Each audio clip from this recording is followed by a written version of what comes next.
Assalamualaikum warahmatullahi wabarakatuh. Perkenalkan, nama saya Sunarti. Saya akan menjelaskan tentang konsep dasar konflik. Pengertian konflik. Apa itu konflik? Konflik itu yang dimana tanpa adanya keharmonisan, serta dimana terjadi suatu pertentangan dan dimana tidak ada kesepakatan bersama. Konflik juga merupakan kondisi yang dinamis atau konflik tergantung perkembangan lingkungan strategi. Pengertian konflik. Konflik dalam organisasi. Suatu kondisi dalam organisasi di mana terdapat perbedaan pendapat atau pertentangan dalam menjalankan tugas untuk melaksanakan visi dan misi organisasi. Konflik juga merupakan hambatan dalam proses pelaksanaan tugas guna pencapaian tujuan. Ada pula unsur-unsur konflik. Pertama, aktor minimal terdapat dua pihak yang bersengketa. Dua, objek, yang dimana objek ini terdapat objek yang dipertentangkan kebijakan tata laksana dan tata cara tujuan hasil. Ketiga, situasi, yang dimana situasi ini terdapat aturan yang berlaku, budaya kerja yang berlaku. Ada pula penyebab konflik, yaitu adanya perbedaan kepentingan, adanya perbedaan pengertian pemahaman, adanya perbedaan cara pandang, ketidakjelasan tujuan, perbedaan peraturan yang dianut, adanya perubahan situasi baru. Lokus konflik terbagi menjadi 4, yaitu antar individu, internal teamwork, internal organisasi, terakhir eksternal antar organisasi.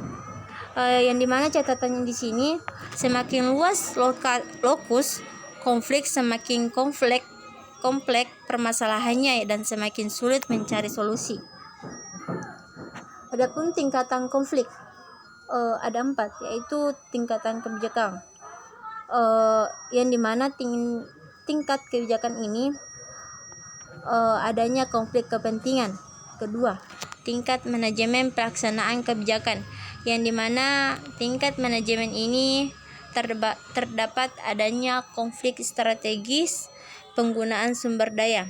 Ketiga, tingkat pelaksanaan program, yang dimana juga terdapat adanya konflik prioritas alokasi sumber daya.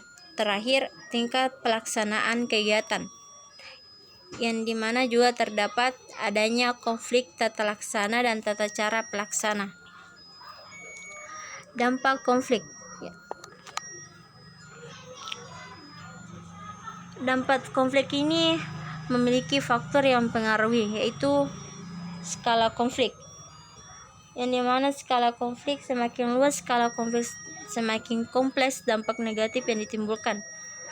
Kedua, lokus konflik, yang dimana lokus konflik ini semakin luas, lokus konflik semakin banyak yang terlibat sehingga semakin banyak yang merasakan dampak negatif. Terakhir, tingkatan konflik, yang dimana semakin tinggi tingkatan konfliknya, semakin sulit dan kompleks masalah yang ditimbulkan. Dampak konflik ada 2 dampak, yaitu dampak langsung dan dampak tidak langsung. Dan ada pula dampak langsung, diantaranya tercipta kondisi lingkungan organisasi yang kurang kondusif. Kedua, terganggunya mekanisme kerja teamwork karena terhambatnya hubungan kerja antar anggota tim. Begitu pula dengan dampak tidak langsung, ada diantaranya terhambatnya proses pencapaian tujuan organisasi dan menurunnya kinerja organisasi. Sekian.